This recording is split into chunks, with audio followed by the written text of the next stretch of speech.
আচার, চেরি ফল, আম, জলপাই, লিচু, নানান পদের আচার।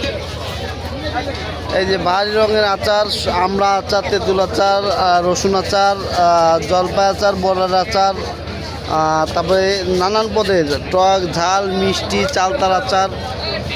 এটা হচ্ছে নজরুল ভাইয়ের মা ভাগ্নে আচার।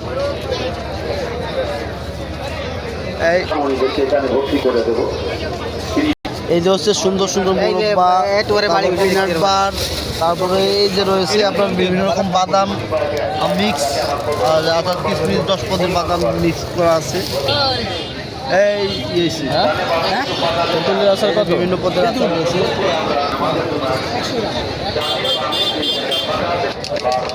এই সেই কামরুল ভাইয়ের স্পেশাল আচার। আসলে গতকাল আমাদের বলেছে 35 পদের আচার আছে এনার দোকানে। এই দোকানটা অবশ্য দেখছেন যে এই মাঠে প্রায় আপনার 60 হাত লম্বা দোকান। এই 65 হাত দোকান লম্বাটি দোকানে আপনার 35 পদের আচার রয়েছে। তার মধ্যে অন্যতম আচার রয়েছে যে আলু বুখারা, চেরি ফল, তেঁতুল, আম, তারপর বড়াই, চালতের মনে করেন যে 10টা আইটেম রয়েছে। তার চালতে টক, ঝাল, মিষ্টি, ঝাল টক সহ নানান পদের।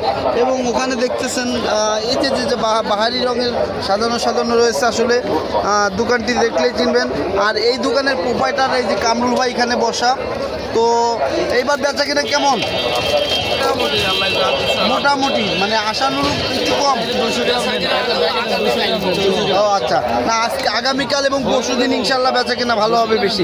কারণ জি আগামীকাল ইনশাল্লাহ বেশি অনেক বেচা কিনা হবে। তবে চেষ্টা করবেন কাস্টমার যদি জমে না থাকে আপনারা যেন সাথে সাথে দাঁড়ানোর সাথে সাথে যেন বিক্রি করে দিতে পারেন।